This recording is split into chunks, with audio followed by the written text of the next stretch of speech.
Este podcast é uma produção da Rádio Guarda-Chuva. Jornalismo para quem gosta de ouvir.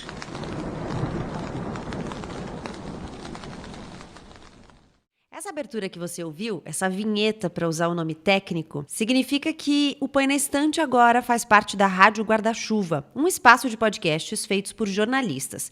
Além de mim, outros 3 sócios fundadores estão nesse barco, o Renan Suquevicius e a Juliana Dantas, que colocam no ar o Finitude, em que eles falam sobre terminalidade, bem-estar, saúde, cuidados paliativos e morte. São alguns temas que você vai encontrar nos episódios quinzenais, publicados às terças-feiras. E o Tomás Chiaverini, que te leva a mergulhos profundos com a Rádio Escafandro. São reportagens de fôlego a cada 15 dias, uma história diferente, sempre às quartas-feiras. Se você quiser saber mais sobre a gente, pode acessar radioguardachuva.com.br ou procurar o Põe na Estante no Instagram, @Põe na Estante. Agora, vamos virar a página. Tinha chegado a hora de vovó voltar para Stamps. Meu coração batia tão alto que imaginei que fosse explodir. Eu havia passado tanto tempo com ela que não conseguia imaginar um nascer do sol sem a minha avó passando vaselina nos meus braços e escovando meu cabelo. Mas lá estávamos nós na estação de trem. Lady, Bailey e eu. Abraçamos vovó na plataforma e Bailey a acompanhou até o vagão carregando sua mala. Pela janela, eu vi inclinar-se na direção dela enquanto as rodas começavam a girar lentamente. Corri até a porta gritando: "Bailey, o trem está partindo!" Comecei a subir os degraus e minha mãe me segurou pela manga do casaco. "Saia já desse trem, agora!" Bailey veio até a porta e saltou com facilidade dos degraus do trem para a plataforma.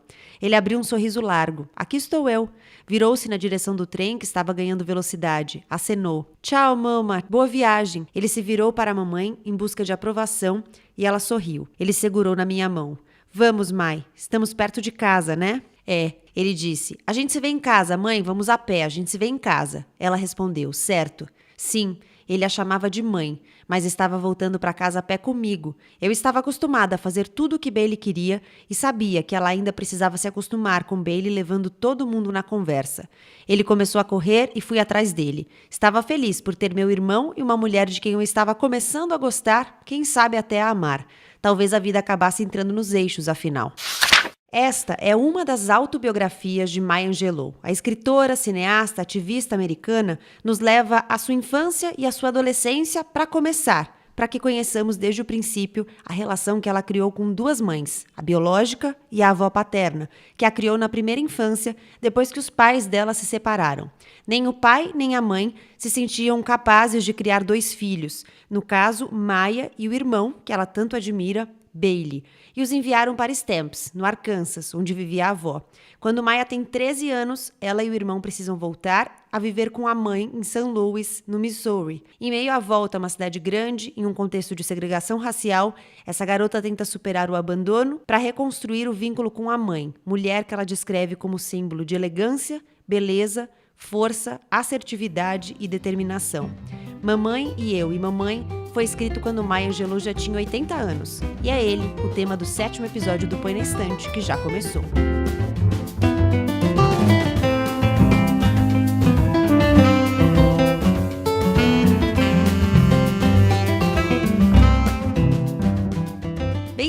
Bem-vindo à primeira temporada desse podcast. A cada 15 dias, 2 pessoas sentam comigo à mesa para conversar sobre um livro. A gente troca impressões, ideias, questões. E o tema dos primeiros 8 episódios desse podcast, o tema desta temporada, é boas-vindas. Cada vez, um convidado diferente escolhe o livro sobre o qual falaremos. Sem direito à negociação, escolheu, tá escolhido. E hoje, para conversar sobre Mamãe e Eu e Mamãe, sentam comigo à mesa Aline Bey e Ana Carolina Campos. Obrigada, bem-vindas. Vamos contar para quem nos ouve quem são vocês. Aline Bey, quem é você? Olá, gente, tudo bem? Não sei se bom dia, boa noite ou boa tarde. Depende do horário que você está ouvindo. Meu nome é Aline Bey, eu sou escritora. Eu tenho um livro publicado que chama O Peso do Pássaro Morto. E estou escrevendo meu 2º livro, sou uma leitora voraz. E estou muito feliz de estar aqui com vocês hoje. Ana Carolina Campos. Olá, eu sou a Ana, sou produtora cultural, atriz, mulher e negra. Muito feliz de estar aqui, Gabi. Antes de a gente entrar de vez nesse episódio, eu queria só dar um recado. Na verdade, fazer um pedido antecipado de desculpas. É que a gente teve um problema de áudio nessa captação desse episódio do Põe na Estante, porque tinha uma rádio interferindo na nossa gravação. A gente conseguiu isolá-la na maior parte do tempo. Mas se você estiver de fone, se você estiver sem fone, provavelmente você nem vai perceber. Mas se você estiver de fone, em alguns trechinhos da conversa, você vai ouvir alguma interferência no fundo. Não compromete o que a gente está dizendo, você consegue ouvir claramente, entender claramente o que as convidadas e eu estamos dizendo. Mas talvez você perceba um ruído aí, a gente não sonorizou com outra rádio, foi uma interferência mesmo na nossa gravação. E na primeira resposta da Aline, logo agora na abertura, a gente teve um problema na captação do áudio dela. Mas foi só a primeira resposta, depois fica tudo bem, então não desiste, tá? Fica aí com a gente até o final que essa conversa tá muito boa. Aline, por que você escolheu esse livro? Bom, quando você me falou, eu tinha acabado de terminar a leitura, fazia uns 2 dias, e eu tava contando até pra você um pouco antes da gente começar que eu tava numa ressaca literária, né? Eu contei agora que eu sou uma leitora voraz desde que eu me conheço por gente, mas tem um momento assim, às vezes você só pega livro que não conversa tanto com o seu íntimo, e eu tava nessa fase, pegando uns livros que não estavam dialogando comigo, com a minha fase, né?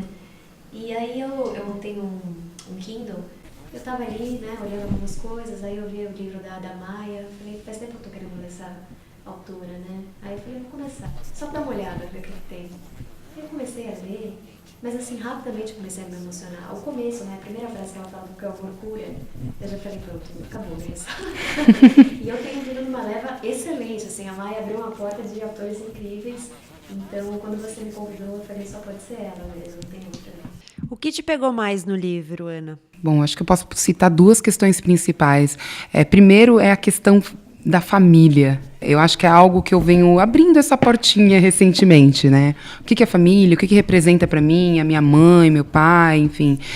Esse ponto, essa doçura que ela consegue atingir, descrevendo, falando sobre a família, me fez também ter um olhar um pouco mais doce quanto à minha família. Porque eu acho que eu venho de uma crise familiar, ok? Assim, internamente eu comecei a repensar o papel da família, da minha família na minha vida. E aí ela me fez olhar e falar, ok, na verdade são seres humanos, né? Aquela coisa que a gente às vezes se esquece. E a outra é a história de duas mulheres negras que são simplesmente fantásticas. E que, se você contextualiza temporalmente, tiveram uma vida 10, 15 vezes pior do que a minha, né? Em questão de aceitação pela sociedade, enfim, né? A quantidade de barreiras que elas quebraram é enorme e extremamente significativo, né? A mãe dela ensina muitas coisas importantes para ela e na trajetória dela ela vai levando esses ensinamentos, né? E uma das coisas que me marcou bastante é quando a mãe dela fala que, bom, ela quer arrumar um emprego, ela é a primeira pessoa negra a trabalhar no bonde lá, né? Ela acha que não vai conseguir, a mãe dela estimula ela e fala, vai lá, óbvio que você tem capacidade para conseguir, e ela consegue. E esse emprego é uma coisa temporária, porque na verdade ela quer estudar, enquanto isso ela precisa trabalhar, e aí quando começam os estudos ela para de trabalhar. E a mãe dela pergunta pra ela, o que você aprendeu agora que você conseguiu esse emprego e tal? E ela fala assim, você aprendeu que você tem poder e você tem determinação. E essas duas coisas vão te levar a qualquer lugar. Então ela tinha uma visão de ocupação de espaço já, que era assim, você pode ocupar o espaço que você quiser e vai aí. E ela vai levando isso pra vida dela, né? Exatamente. Eu acho que ela toca em assuntos, quando ela fala, por exemplo, quando tem um acontecimento com um dos namorados dela, enfim, que é super pesado. O livro não menciona em nenhum momento, ou menciona de uma maneira bem breve, a questão racial mesmo, o ativismo racial, o feminismo, mas é isso, né? O ensinamento dela é constantemente...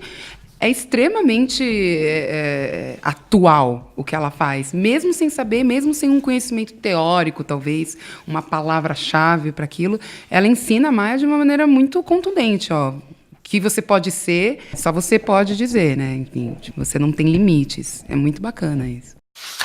Quando finalmente cheguei a São Francisco, minha mãe disse, você sabe que chegou tarde para o início das aulas, mas você está 1 semestre e meio adiantada na escola. Se não quiser frequentar as aulas este semestre, tudo bem, mas você vai ter que arrumar um emprego. Eu falei, vou arrumar um emprego. O que você quer fazer? Respondi, quero ser condutora de bonde. Eu já tinha visto mulheres nos bondes com seus cintinhos de trocados, aventais, uniformes ajustados e bonés. Não me ocorreu que todas elas eram brancas. Simplesmente disse à minha mãe que queria ser condutora. Ela falou, então vá se candidatar ao emprego.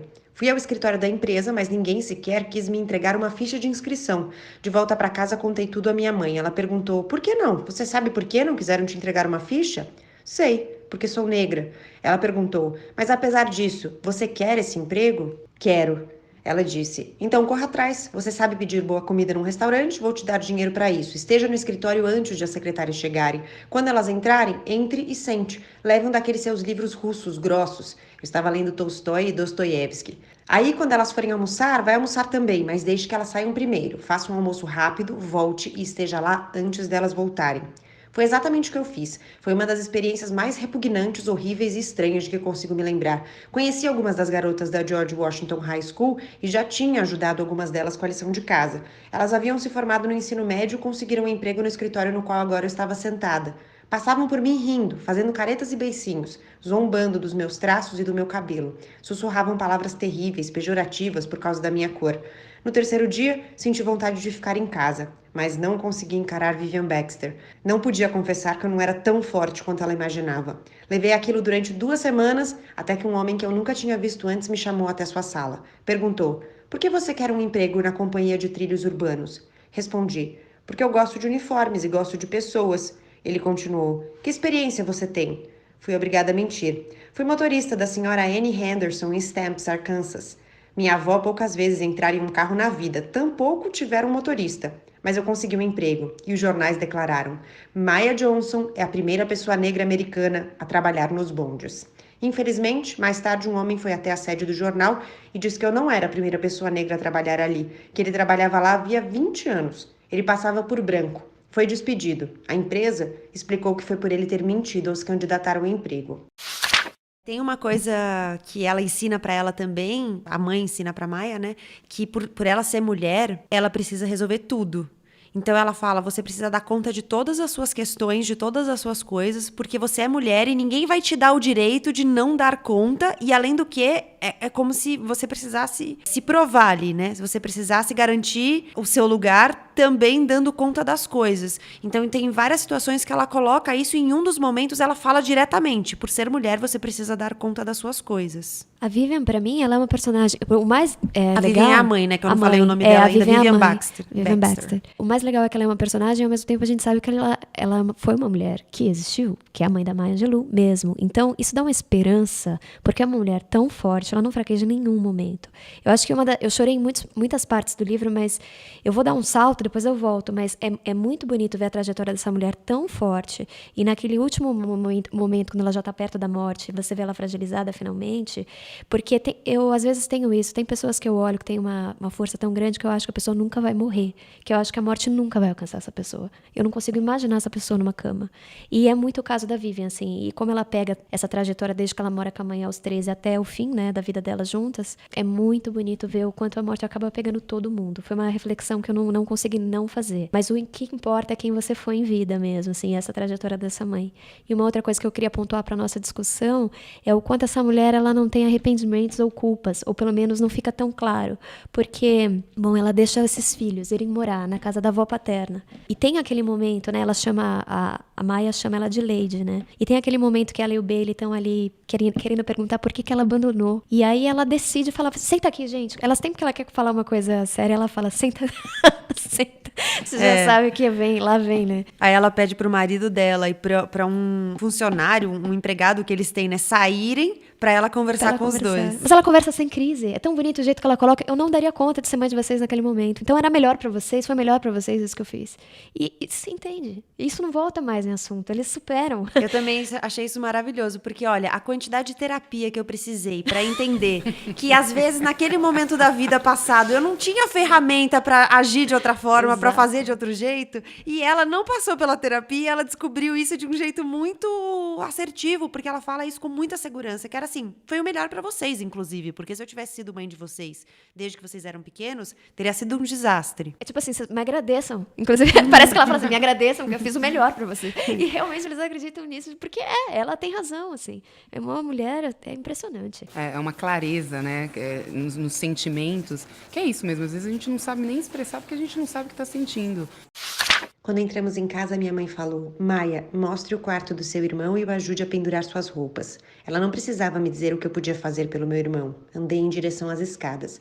Vovó disse: Irmã, sua mãe falou com você. Murmurei: Sim, senhora. Bailey ficou impressionado com seu quarto, sentou na cama e perguntou: E aí, qual é o problema? Por que você tá tão triste? Não havia motivo para mentir para ele. Bom, eu não gosto dela. Não entendo porque ela nos mandou embora. E você perguntou para ela? Óbvio que não. Bailey, sem rodeios como sempre, disse: A única coisa a fazer é perguntar para ela. Provavelmente ela vai fazer a gente sentir pena dela. Pode ser, eu acho que ela é durona. Vamos descer e perguntar. Eu me retraí com medo de enfrentá-la, mas Bailey nunca tinha me levado em uma direção errada. Ele falou: Vamos, Mai. Num segundo tinha saído pela porta lateral, então fui atrás dele. Mãe? Ele já estava chamando de mãe. Ela saiu por uma porta. Sim? Mai e eu precisamos te fazer uma pergunta. Não tem que responder se não quiser. A única coisa que eu tenho que fazer nessa vida é continuar negra e morrer. Então, qual é a pergunta? Por que você nos mandou embora e por que não voltou para nos buscar? Ela falou: Sentem-se, crianças. Bailey puxou uma cadeira para mim e nós dois sentamos. Seu pai e eu começamos a não gostar mais um do outro logo depois que nos casamos. Então vocês dois nasceram, tivemos de pensar no que iríamos fazer com vocês. Tentamos por quase um ano, mas percebemos que não havia nada capaz de nos manter juntos. A gente brigava como dois animais selvagens. A mãe dele nos escreveu pedindo para mandarmos vocês para a casa dela. Quando recebemos aquela carta, nós saímos e pela primeira vez em um ano passamos uma noite sem nos xingar e sair batendo a porta do restaurante. Ela ensaiou um sorriso. Senti saudades, mas sabia que estavam no melhor lugar para vocês. Eu teria sido uma péssima mãe e não tinha a menor paciência. Maia, quando você tinha mais ou menos 2 anos, você me pediu alguma coisa. Eu estava ocupada, conversando, daí você bateu na minha mão e, sem pensar 2 vezes, te dei um tapa tão forte que você caiu da varanda. Isso não significa que eu não te amava. Só significa que eu não estava preparada para ser mãe. Estou te explicando isso e não pedindo desculpas. Todos nós estaríamos arrependidos se eu tivesse ficado com vocês. Eu queria falar uma coisa sobre quanto à força, que eu acho isso muito bonito, muito bacana, mas também eu vejo com um pouco de ressalva. Talvez elas precisassem dessa força. Sem isso, elas não tivessem sobrevivido. Hoje é algo que eu discuto muito comigo mesma. Talvez porque eu passo por uma imagem de uma pessoa muito forte, muito bem resolvida, e isso é cruel comigo mesma. Então, eu fiquei também imaginando quanto que não há saída.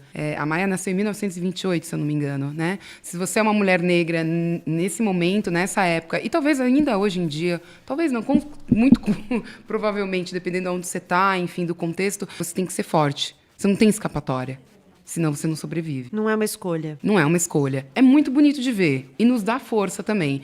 Mas ser 100% forte e não respeitar a sua vulnerabilidade também é um pouco cruel no sentido de ser um sistema, às vezes da sociedade, né? Enfim, que impõe à mulher, ó, seja isso, aguente isso. Mas você não acha que, por exemplo, em um momento com a Maia, que a mãe fala que ela não deveria ter casado com o homem branco, e ela é muito, nessa opinião que ela tem, ela não fala com a filha, né? Se não me engano. E ela, a Maia, sofre muito. Ela fica muito vulnerável. Ela se distancia, ela até fala, mas ela se distancia, ela muda de cidade. Exatamente. E assim, ela fala, a minha mãe não volta atrás, eu tô precisando dela, porque eu tô vivendo aqui talvez a pior fase da minha vida naquele momento, aquele casamento difícil, né? E a mãe, essa força da mãe, ela, às vezes também é algo que ela não deveria ter tanto, às vezes ela deveria ceder, voltar atrás. Eu senti isso no livro, assim, não julgando a mãe que ela foi ou não, mas em alguns momentos ela não precisaria ter sido tão firme. Isso que você falou, acho que vai muito de encontro a esse comportamento da mãe. A firmeza dela, às vezes, beira uma inflexibilidade. Exatamente, sabe assim? Ela devia ter uma sensibilidade ali também de falar, tá bom, deixa pra lá, filha, você casou com homem branco, já tá casada, vamos agora, sabe assim? Vamos ficar junta e tal. Depois ela volta, né? Esses comportamentos da Vivian sempre me surpreendiam, assim. Uma personagem, uma mulher muito... Não, e ela descreve a mãe com uma aura de estrela de cinema. Então, a primeira vez que ela vê a mãe, quando ela desembarca em St. Louis e ela vê a mãe na estação de trem, ela fala, eu não posso ser filha dessa mulher, porque essa mulher é maravilhosa, ela é uma estrela de cinema e eu sou meio feia, e ela se acha meio desengolçada, meio desproporcional, ela se descreve em determinado momento e ela fala que ela se desenvolveu diferente das outras meninas, porque ela tem a perna fina e ela até fala assim, inclusive eu achei pelo meu desenvolvimento e pelas coisas que eu pensava que eu ia ser lésbica, e ela não tem certeza nem sobre o corpo, nem sobre a sexualidade dela, e a mãe vira meio que uma referência de tudo, inclusive disso, de uma coisa estética mesmo, né? Só que oprime um pouco, né? Essa presença tão luminosa da mãe oprime filha sem querer, né? Apesar dela acolher, mas... Eu acho que tem um toque de feminilidade que eu também me identifiquei um pouco com ela. Porque ela tem 1,80, a Maia, né? E a mãe dela tem 1,60 no máximo, 1,50 e pouco, acho que ela menciona. Ela descreve que a mãe é bem baixinha. E eu achei mó barato isso, porque ela chega, ela fala, como assim? Eu saí dessa mulher? E como a gente tem isso ligado, né? A feminilidade é uma coisa pequena, né? E ela, eu acho que ela... Quase frágil, quase né? frágil. Quando eu estava no colegial, existiam sempre a Adri, a Má, e eu era o anão do fundo, sabe? Eu achei muito engraçado isso. Que ela, por ser muito alta e por ser muito grande, começa a questionar a própria feminilidade, que não tem nada a ver, né? Enfim, é um estereótipo que a gente cria na cabeça, às vezes, enfim. É bonito que ela chama a mãe de Lady, né? Agora a gente tá falando de feminilidade, né? E a mãe aceita, ela fala, pode chamar de Lady? Pode. E o Bailey já tem uma relação totalmente diferente com a mãe, né? Ele, rapidamente... No começo do livro, ela fala, em algum momento, ela fala assim, ela vai descrever, ela fala Bailey e a mãe dele, porque ela não chama ela de mãe, né, no primeiro momento, ela demora muito. A primeira vez que ela chama a mãe de mãe é quando ela vai sair de casa, que ela fala, olha, eu preciso sair de casa, bancar minhas próprias coisas, ter minha casa e tal, não sei o quê. E quando ela vai sair de casa, ela fala sem perceber, não sei o quê, mãe. E aí ela descreve no livro, e aí eu percebi que eu tinha chamado ela de mãe, foi a primeira vez que ela fez isso, mas ela já era uma adulta. É verdade. E isso não diminuiu, aproximou, na verdade, ela chamar ela de Lady. Eu não achei que afastou as duas, não é? Elas fizeram um acordo. A aceitação que ela tem quanto a isso é muito legal, muito eu legal. acho. Achei que foi um dos momentos também que me tocou. Porque ela falou, ok, me chame como você quiser.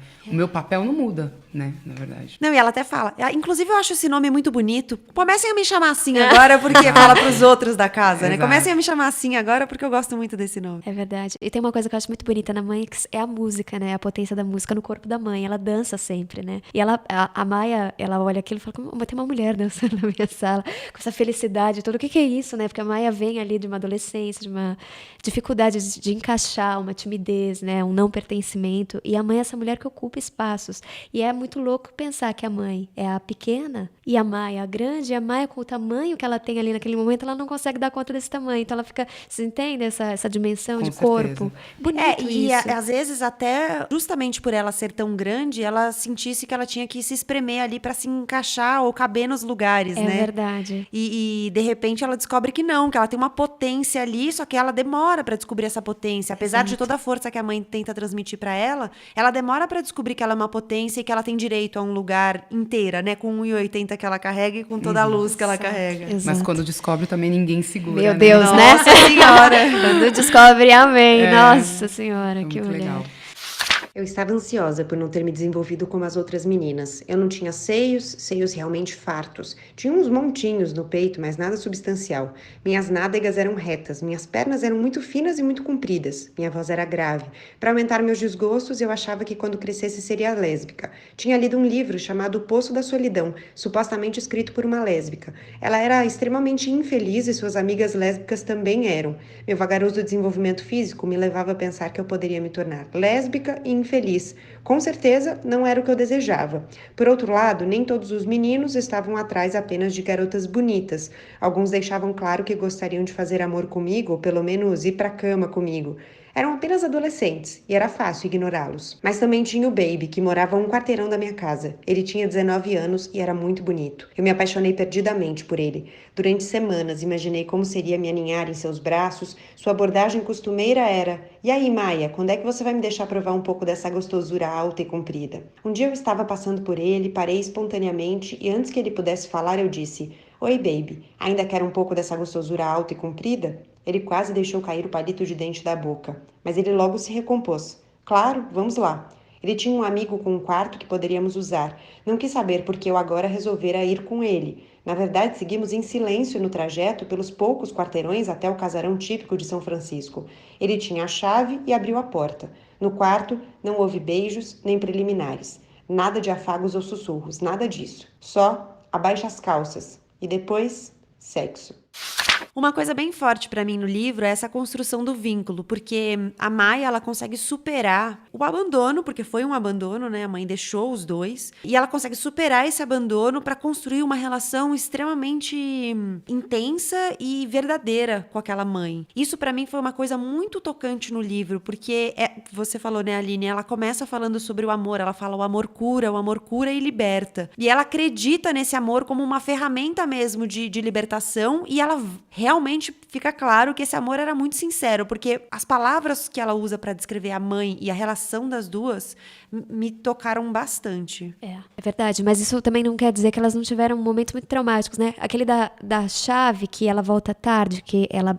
Aquele, né, é muito Nossa, difícil lá, aquela cena, né? muito difícil. E assim, eu li também, logo que terminei o Mamãe e Eu. Acho que a gente pode contar, né? A gente pode contar, a gente tá Pode, dando né? vários spoilers. Até porque é uma biografia, né, gente?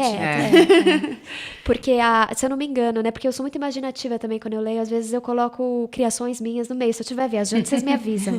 Mas pelo que eu me lembro, ela foi numa festa e ela voltou muito mais tarde do que o combinado. Foi o dia que ela ficou grávida? Não. Olha lá, tá vendo? Não foi o dia. Ela foi, não foi nem numa festa. E ela fala que ela chegou tarde por uma bobagem. Porque era? eles Ela foi comer saíram... mexicano.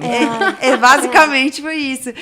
Ela tava com uns amigos e eles resolveram comer tacos. E aí eles foram até determinado lugar da cidade que era mais distante e eles não tinham dinheiro pra voltar. E eles voltaram a pé. E aí ela chegou muito tarde. Já tinha ficado tarde. E aí eles voltaram a pé, então ela chegou mais tarde ainda. É e ela tinha um combinado de horário com a mãe. Sim. E quando ela abre a porta, a mãe já tá em pé na porta, com um molho de chaves na mão.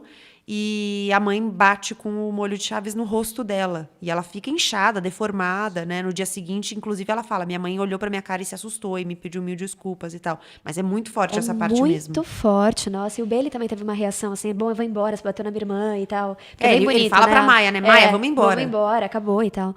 Mas assim, quando você entende que ela teve o abuso e que a mãe teve esse comportamento, não que se justifica, mas assim, tem um embasamento, tem um gatilho pra mãe ter se comportado dessa maneira, essa fúria, né, que ela ali, de alguma forma coloca ali na chave, que fica marcado, que as coisas vão ficando ainda mais dramáticas, assim, é muito doido como a história é densa, né? Porque o que eu ia comentar é que eu li Eu Sei Porque o Pássaro Canta na Gaiola, que é um livro que ela escreveu bem antes, né? Bem antes, que também é uma autobiografia. Também, e ele tem alguns momentos que se encontram com esse livro, só que ela trata mais do momento que ela ficou na casa da avó, morando na casa da avó, aí até os 13 anos e tal.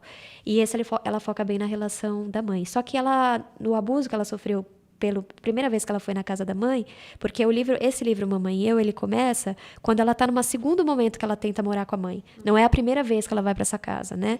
E esse primeiro momento ela que menciona ela tenta, isso nesse livro, mas ela conta rapidamente, né? E aí nesse primeiro momento que ela vive com a mãe, infelizmente ela sofre um abuso do namorado da mãe.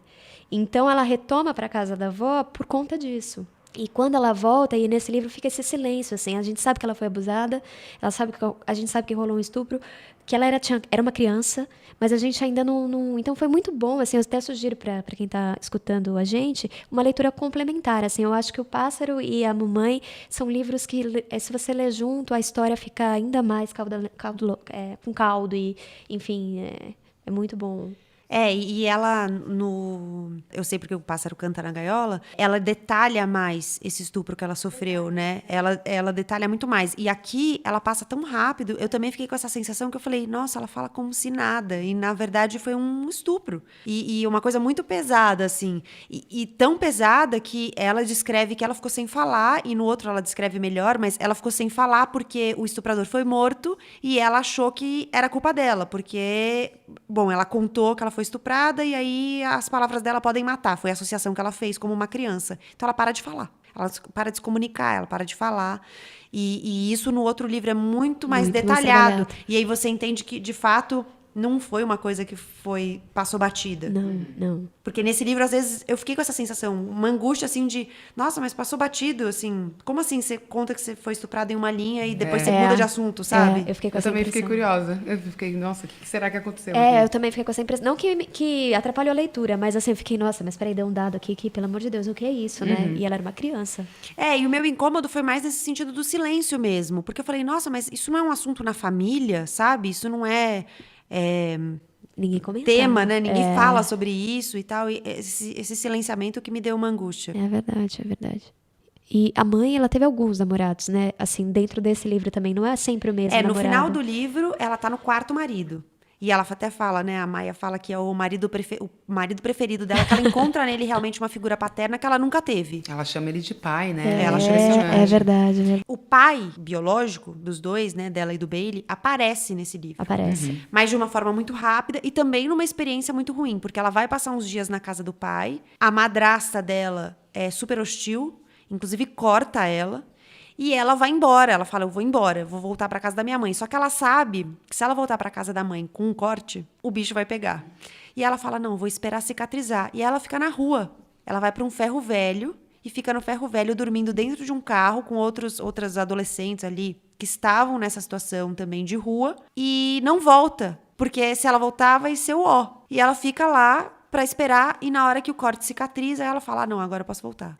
Que loucura, né? Eu acho que tem uma coisa interessante que depois eu fiquei pensando, é que apesar do Bailey, de primeira, aceitar mais a mãe do que ela, a Maia compreende a mãe dela muito mais rapidamente do que o Bailey, né? Eu tenho essa sensação, porque justamente nisso que você falou, né? Ela não volta, eu acho essa parte espetacular, porque ela não volta, mora num ferro velho, conhece um monte de crianças. Parece ficção, Mesma né? situação, parece ficção. Você falou, caramba, você passou por isso. Enfim, justamente por isso, ela já entende um pouco do que a mãe dela é capaz, né? Salvo uma horrível visita a St. Louis, moramos com a mãe do meu pai, vó Annie Henderson, e seu outro filho, tio Willie, até os meus 13 anos. A visita a St. Louis durou pouco, mas lá fui estuprada e o estuprador acabou sendo morto. Achei que tinha sido a responsável por sua morte, porque revelei seu nome à família. Por culpa, parei de falar com todo mundo, exceto com Bailey. Decidi que, apesar de a minha voz ser tão poderosa que podia matar as pessoas, não seria capaz de machucar meu irmão, porque o amor entre nós era grande demais. Minha mãe e sua família tentaram me convencer a sair do meu silêncio, mas eles não sabiam o que eu sabia, que minha voz era uma arma letal. Logo se cansaram daquela criança amuada e quieta e nos mandaram de volta para a avó Henderson, no Arkansas, onde vivemos tranquilamente e sem percalços, sob os cuidados da minha avó e o olhar atento do meu tio. Quando meu brilhante irmão Bailey fez 14 anos, atingiu uma idade perigosa para um menino negro no sul segregado. Era uma época em que, se um branco caminhasse por um quarteirão da cidade, qualquer negro que estivesse na rua precisava abrir caminho para ele e seguir pela sarjeta. Bailey obedecia a essa ordem tácita, mas às vezes agitava o braço teatralmente e dizia em voz alta: "Sim, senhor. Ora, o senhor é quem manda, senhor." Alguns vizinhos notaram como Bailey estava se comportando na frente dos brancos do centro da cidade e foram contar à minha avó. Ela nos chamou e disse para Bailey: "Júnior", o apelido dela para o meu irmão, "quer dizer que você anda se exibindo lá no centro? Não sabe que esses brancos podem te matar por zombar da cara deles?" Vou puxar uma outra coisa aqui que eu admiro muito na mãe dela, que apesar de ser uma mulher que anda com uma 38 na bolsa, não replicar esse ambiente e é dona de hotéis e casas de jogos, ou seja, uma mulher que não deve ser fácil, que tem inclusive uma passagem no livro do que ela faz com o namorado dela, uma coisa bem, enfim, né, violenta, né? Ela não replica isso. Quando ela replica, ela se sente mortalizada, né? Se sente muito mal, mas dali ela toma uma decisão de não replicar isso dentro da própria família, né? Isso é muito corajoso, porque é muito mais fácil se comunicar do jeito que você já aprendeu e, enfim, né? Do que você tomar uma decisão de eu vou mudar, olhar para trás e mudar. Mudar é corajoso, né? No geral, então. É verdade. Eu achei a mãe dela, apesar de toda a admiração que eu senti, eu achei a mãe dela uma pessoa muito violenta. Isso me gerou uma admiração maior pela Maia, porque eu fiquei pensando, a Maia tem um filho, ela conta no livro, né, o momento em que ela engravida, ela descreve no livro o momento em que ela engravida, que não é nada fantasioso nem romântico, é mais uma violência que ela sofre no livro. Na minha avaliação, é uma violência. Com certeza.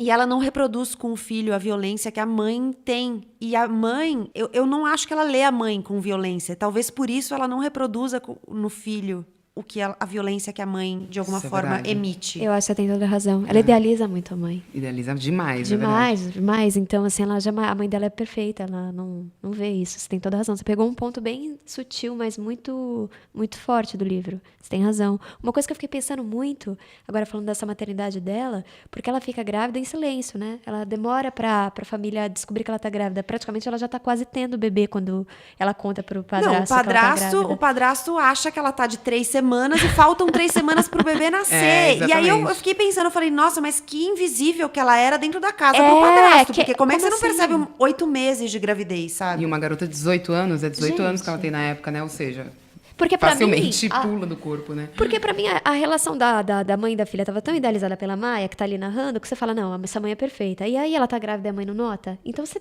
É que a mãe tava longe, só que mesmo quando a mãe vem, porque a mãe tava resolvendo coisas de casas de apostas que eles tinham em outros estados. Mas mesmo quando a mãe vai visitar, ela não percebe nada. E aí o padrasto, quando ele pergunta, né? E aí ela diz, então, é que eu tô grávida. E aí ele fala, mas como assim? Grávida como? Aí ela fala, faltam 3 semanas pra nascer. E ele entende que ela está de 3 semanas. E ele liga pra Vivian, né, pra mãe da Maia. Olha, você tem que voltar, que a Maia tá grávida e tal. E a Vivian volta meio como com achando que tem uma solução. Eu até achei que ela fosse voltar e sugerir que a Maia abortasse. E aí, quando ela descobre que ela não tá com 3 semanas, ela vê que não é possível, porque faltam 3 semanas para o bebê nascer, o aborto não é uma opção. E aí ela fala, não, tá tudo certo, a gente vai dar conta aqui, tá tudo bem. E ela acolhe bastante a Maia nesse sentido. Me parece que a Vivian, ela tem um ótimo protagonismo no momento em que a filha dela passa por esses percalços. E eu também estava esperando isso. Eu estava esperando que ela fosse encarar essa gravidez com moralismo, botar ela para fora, ou alguma coisa do tipo. E não, parece que em todos esses momentos, quando ela sofre abuso de namorado, quando ela sofre por racismo, parece que nesses momentos mais escuros da vida é onde ela tem o maior protagonismo, ela surge com uma força absurda e, né, estende a mão sem julgamento mesmo para a filha, né? Acho que por isso que tem essa idealização ela não dela julga também. em nada. No momento em que ela precisa de dinheiro e ela fala assim, a amiga dela fala, eu danço num clube de striptease e tal, e tem tanto, eu ganho tanto por semana. Ela fala, nossa, eu quero esse dinheiro. Ela vai contar pra mãe, e aí a Aline e eu conversávamos antes de entrar no ar que a gente achava que a mãe reagiria assim, você tá louca, assim, tem outras opções e tal, e não a mãe falar, acho ótimo, vamos comprar umas calcinhas legais. E aí elas vão comprar lingerie. Inclusive, é muito divertida essa parte do livro. Eu acho muito legal as apresentações que ela ensaia pra se apresentar. Porque ela fala, Maia, você vai arrasar, porque você dança, as outras meninas não sabem dançar, assim, realmente dançar, e você sabe dançar, então você vai arrasar. É muito bonito. E aí ela começa a cantar também, né? E ela vai além, né? Ela vai se transformando numa artista. Você vai começando a ver o nascimento da Maya Angelou, de fato, né? Eu queria chegar nesse ponto, porque ela não fala muito dela como artista nesse livro. Não. Mas ela dá o caminho. Um pouco. E é nesse momento, é quando ela vai dançar nessa casa de striptease que ela começa a se libertar um pouco de algumas coisas e usar o corpo de outra forma. Porque até então a percepção do corpo dela, me parece, era com muito estranhamento. Ela pensava no corpo com muito estranhamento. No casamento, ela descobre a dança. Quando ela era casada ainda, ela descobre a dança como um lugar de libertação. Ela sente que a dança é um espaço em que ela consegue se libertar. Só que o marido dela era um cara extremamente possessivo, extremamente abusivo e tal. E não deixa ela dançar. Mas ela já tinha ali tido uma pista de que podia ser um caminho. Exatamente. E aí, quando ela começa, de fato, que ela sai desse casamento, que ela começa a dançar num clube, né? A vida dela começa a viajar. Eu acho muito bonito esse momento do livro, porque ela também tem uma crise com o filho, porque o filho fica sem ela tem que fazer um tour, né? Não sei se não me engano. Numa segunda etapa ela tem que fazer um tour. E o bebê fica... Ela morre de culpa, né? Nossa, muita culpa que talvez... É que assim, a gente não entra na Vivian, né? Assim como o personagem na cabeça da Vivian, né? A gente fica com a Maia. Só que a Vivian aparentemente não teve essa culpa de deixar... Ela fez o que foi melhor pro filho, né? E a Maia, ela ficou... Tanto que ela falou, nunca mais vou viajar, filho. Foi um reencontro, Não, ela né? tem uma crise de ansiedade quando Ela ela volta. tem, é que ela duro pensa isso. em se matar e matar o filho e tal. E ela Tem, fala, nossa, esse momento é muito preciso de duro. um médico. Ela vai no médico. Mas eu fico imaginando quantas mulheres não abrem mão, assim, de carreiras super produtivas e incríveis por culpa. Porque tá deixando o filho, de repente, com a mãe, ou com uma amiga, ou com o pai. E a pessoa volta e a carreira não decola. Porque tem que ter esse esforço, né? Por exemplo, uma carreira artística, ela teve que fazer essa turnê, né? Era algo que ela não estava fazendo só por diversão. Enfim, o trabalho demandava essa geografia. E ela parou, né? Em algum momento ali ela falou, não, isso eu não vou fazer mais. Vou fazer outra coisa, mas isso eu não vou fazer. Então eu fico pensando nessas mães todas, quantos devem se identificar com essa... dizer não para certos sonhos e para ficar com o filho. São 2 exemplos de mães muito diferentes. A mãe que a Maia foi e a mãe que a Vivian foi, né? São 2 mães potências, mas são mães opostas em alguns sentidos, assim. Mamãe chamou uma das enfermeiras e disse que eu já estava depilada e em seguida me lavou mais uma vez. Minha mãe subiu na mesa de parto comigo e se ajoelhou, apoiou uma das minhas pernas no seu ombro e segurou as minhas 2 mãos. Então me contou histórias picantes, piadas, cronometrava os desfechos com as contrações para eu rir. Ela me incentivava. Isso mesmo, aguente firme, aguente firme. Eu aguentei firme e quando o bebê começou a sair, ela disse, ele está vindo e tem cabelo preto. Eu me perguntei, que cor de cabelo você achou que ele teria? A enfermeira o lavou e minha mãe disse, olhe só, temos um lindo e maravilhoso menino. Certo, meu amor, está tudo bem agora, pode dormir. Ela me deu um beijo e foi embora. Meu padrasto me disse depois que ela estava tão esgotada ao chegar em casa que parecia que tinha dado à luz gêmeos. Pensei em minha mãe e percebi que ela era impressionante. Ela nunca me fez sentir como se tivesse envergonhado nossa família. O bebê não fora planejado e eu teria de repensar meus planos de estudos. Mas para Vivian Baxter, isso era simplesmente a vida sendo o que é. Ter um filho sem me casar não tinha sido errado, era apenas algo ligeiramente inconveniente. Arrumei um emprego quando meu filho tinha apenas 2 meses. Cheguei para a mamãe e disse, mãe, eu vou me mudar. Você vai deixar a minha casa? Ela estava chocada por eu querer ir embora de sua ótima casa que tinha todo o conforto. Eu disse sim. Consegui um emprego e um quarto onde posso cozinhar em uma cozinha no fim do corredor e a dona da casa vai ser a babá. Ela me olhou de uma forma que oscilava entre a pena e o orgulho e disse, certo, pode ir, mas não se esqueça, depois que sair pela minha porta, pode se considerar criada. Com o que aprendeu com sua avó Henderson no Arkansas e o que aprendeu comigo, você sabe a diferença entre certo e errado. Faça o certo. Não deixe ninguém destruir sua educação. Saiba que você sempre terá que fazer concessões nos relacionamentos amorosos, nas amizades, na vida social, no trabalho, mas não deixe ninguém te fazer mudar de ideia. E também se lembre disto, você sempre pode voltar para casa. Eu fico também lembrando, pensando na carreira da Maia, que também não é tão explorada, mas quando ela tá de roteirista, que ela tem aquele momento de crise, e a mãe vai, fica com ela uns dias e ela melhora, e ela já é uma mulher adulta e incrivelmente foda, já, tudo bem falar foda, né? E aí ela tem esse colo da mãe, assim, é tão bonito ver esse retorno, assim, né? De alguma forma a mãe, ela fala, as coisas estão dando certo porque minha mãe tá aqui, e tudo começou a melhorar, e é muito bonito esse Não, momento. e nesse sentido a mãe dela é demais, né? Ela pega uma passagem, no dia seguinte ela pega o voo e vai pra Europa e fala, tem voo saindo daqui toda hora pra ir, eu vou chegar aí amanhã. Mas é como a Ana muito bem sacou, nos momentos mais duros e decisivos, ela age da melhor maneira possível. E eu fico imaginando, quando eu imagino a minha cabeça, a Vivian, eu fico imaginando a energia que essa mulher tem. É verdade. Essa mulher devia ser daquelas que entrava numa sala e você não consegue tirar os olhos dela, sabe? Porque nesse episódio aí específico, eu dei uma refletida, eu falei, mas o que exatamente ela fez? Porque ela chega lá, enfim, ela, né? Mas, de repente, as pessoas começam a conversar com ela, tem a coisa ela não faz exatamente nada, né? É bonito, é isso. Não, ela só tá lá, ela não faz nada. lá, só tá existindo. E aí, ali. de repente, as pessoas começam a conversar com ela. Tem aquela atriz principal que, pelo amor de Deus, quer esganar ela, mas, né, começa a deixar ela ficar depois das tranças e etc. Então, eu fiquei imaginando o que é essa energia de Vivian, sabe? Que devia ser uma coisa... portas, né? E algo que devia extrapolar a própria Maia, né? Que devia atingir todo mundo ao redor ali. Pensando nessa coisa como artista, eu acho que ela dá o pontapé aí nesse momento que ela fala da dança e tal. E depois ela vai traçando um caminho em que ela vai se descobrindo artista em vários sentidos. Então ela conta, por exemplo, que ela estava como roteirista nesse filme na Europa. E um momento que eu achei muito bonito do livro é um momento em que ela vai visitar a mãe. A mãe está trabalhando como cuidadora de uma senhora que depois a gente descobre que era cunhada da Gertrude Stein. E ela, a senhora Stein, né, como ela chama, tem várias obras de arte na casa dela. Vários matisses, ela fala. E ela, quando ela entra na sala e estão todos aqueles quadros, ela fala que é a primeira vez que ela tem uma reação física à arte. Então ela começa a ver, o olho dela começa a embaralhar de cores e ela começa a sentir como quase uma vertigem, assim. E aí ninguém entende, mas a senhora que tá numa situação que a gente não sabe, ela não escreve se é Alzheimer, se é demência, o que ela fala é que ela tá bem fisicamente, mas não se lembra de nada. Mas ela se lembra de todos os quadros e ela se lembra dos artistas. E ela fala assim, não, gente, isso aí são os Matisses. Isso que ela tá sentindo são os Matisses.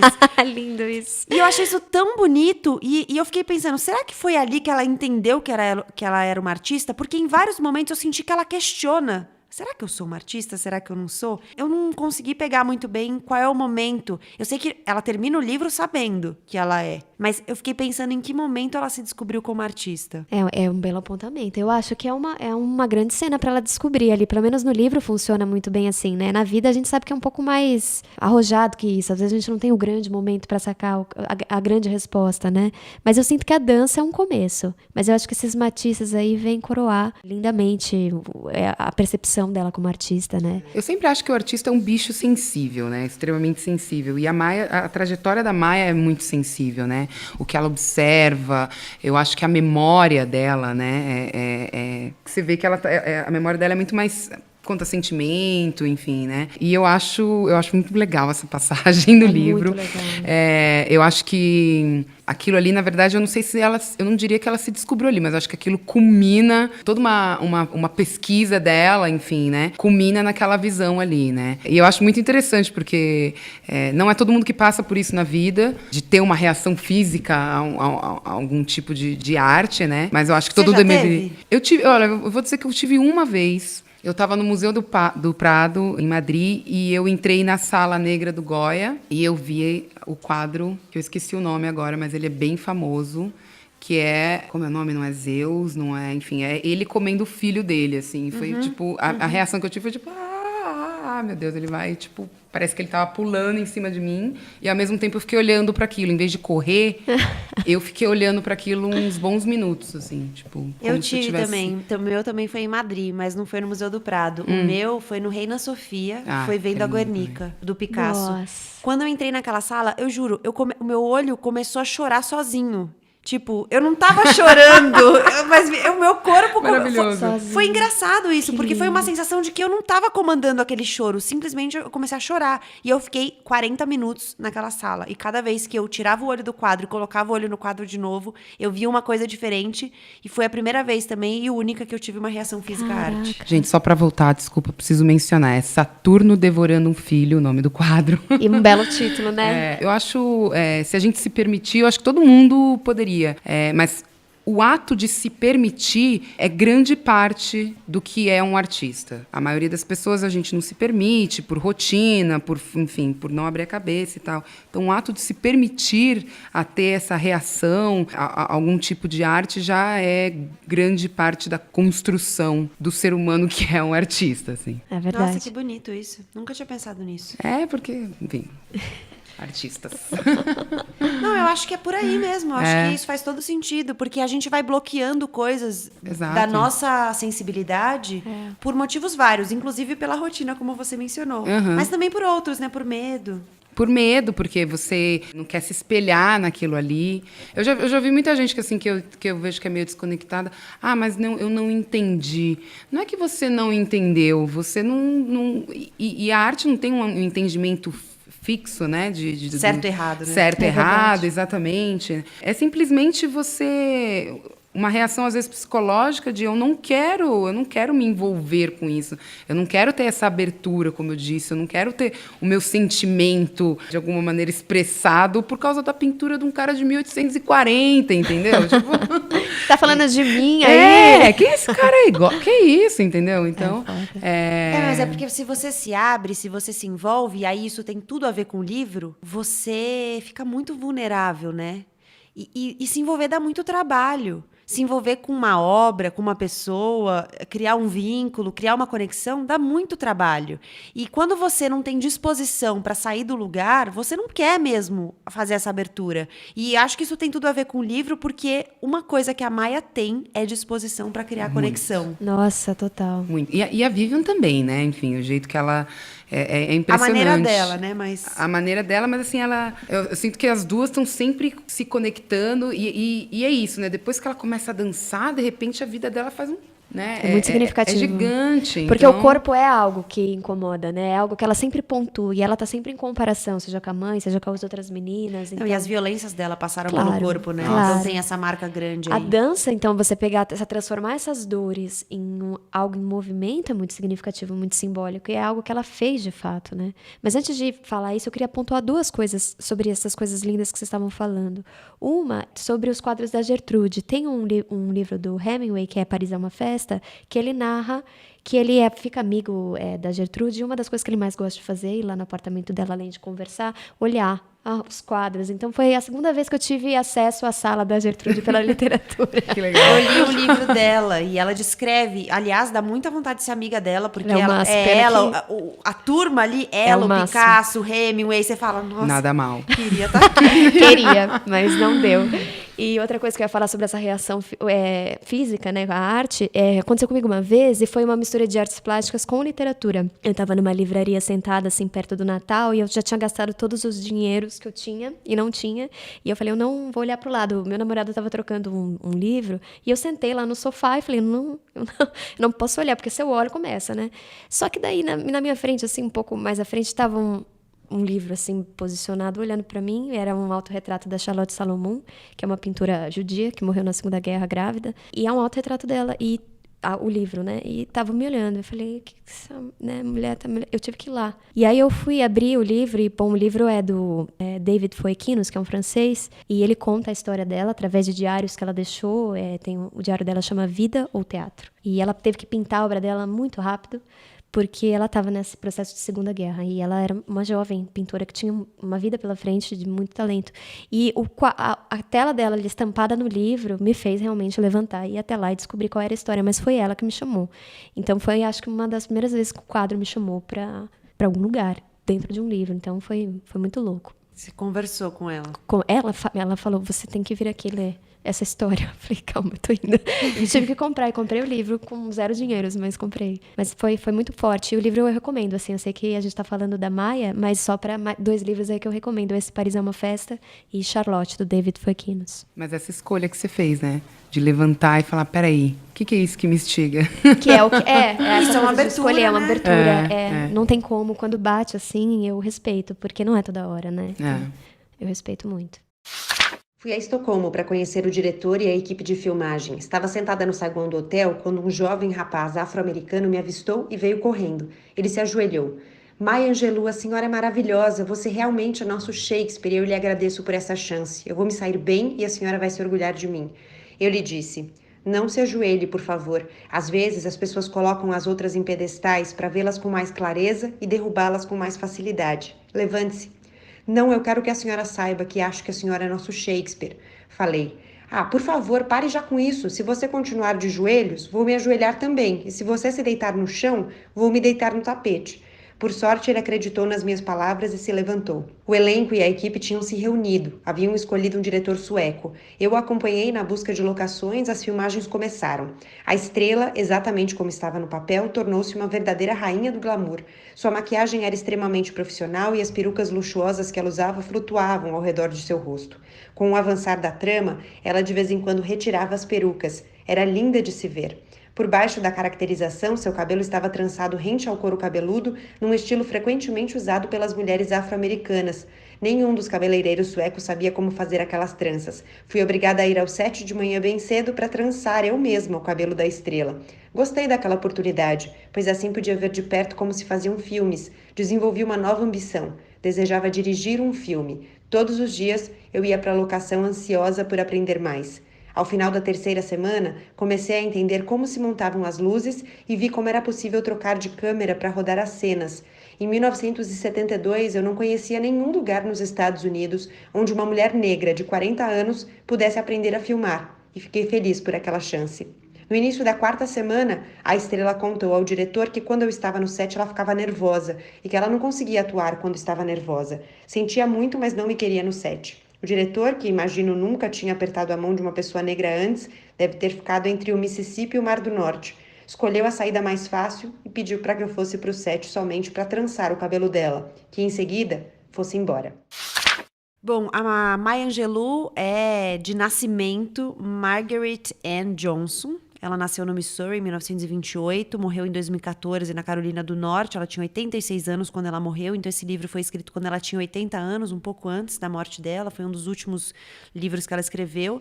Ela foi poeta, cantora, dançarina, atriz, dramaturga, roteirista, cineasta, Perfeita. compositora, ativista, né? Uma menção importante porque ela lutou muito pelos direitos civis, lutou pelos direitos das mulheres. Inclusive, ela trabalhou ao lado do Martin Luther King, do Malcolm X, ao lado de grandes lideranças na luta pelos direitos civis nos Estados Unidos. O que fica do livro para vocês? Ai, meu Deus, tanta coisa. É difícil não falar sobre a coragem, né? É difícil, porque ela tendo uma vida como ela teve, você pensa que ela podia ter tido uma resposta corporal e emocional muito diferente do que ela deu para a humanidade, né? E ela foi uma mulher que não ficou de nenhuma forma presa às tragédias que aconteceram. Ela ressignificou todas as dores numa potência que a gente só tem que agradecer. Então, eu acho que é a coragem. Eu acho que primeiro eu fico agradecida, sabe? Não só por essas pessoas, essas duas mulheres terem existido, mas também por elas, ou uma delas, terem o poder de, com as mãos, dividir essa história pra gente. É muito importante. E eu acho que esperançosa também, né? Que essas palavras alcancem, enfim, pessoas, não só mulheres, mas como homens que estão por aí, e que possam fazê-los virar, voltar e pensar: o amor pode ser uma escolha. O amor pode ser a minha escolha. Pode me guiar para tudo, que eu acho que é isso que ficou muito forte para mim, assim. É isso, o amor pode te guiar durante a sua vida, sem ser cheesy, sem ser... Piegas. É uma força, não é uma fraqueza. O que ficou pra mim foi uma mistura de vocês duas, porque o que ficou pra mim foi também a questão da coragem, mas por causa disso, porque eu acho que é muito corajoso esse passo que ela dá em direção ao amor e a conexão verdadeira com uma pessoa e a coragem de se abrir, de se deixar ser vulnerável para uma pessoa. Eu acho isso muito corajoso e acho que ela traz uma coragem imensa aqui. Eu acho, inclusive, ela muito mais corajosa que a mãe dela, porque eu acho que a mãe dela é muito forte e muito determinada, mas a mãe dela não se dá o direito de alguns vínculos que ela se dá. E acho que ela é muito corajosa de se abrir para isso, ainda mais em um momento em que ela já tem tantas vulnerabilidades sociais. Então, É verdade. Achei ela brava. Maravilhosa. Mamãe e Eu e Mamãe, de Maya Angelou, tradução de Ana Carolina Mesquita, da editora Rosa dos Tempos, o selo do grupo editorial Record. Tem 173 páginas. Pra gente encerrar, essa é a hora em que vocês vendem os peixes de vocês. Onde as pessoas encontram vocês, o trabalho de vocês. Comigo pode me chamar lá no Instagram, tô como Aline Bey, também tô no Facebook, Aline Bey, pode me mandar inbox, se quiser o pássaro pode pedir, que eu envio pelos correios com o maior prazer, envio com dedicatória, e se quiser só bater um papo, também tô lá. Que legal.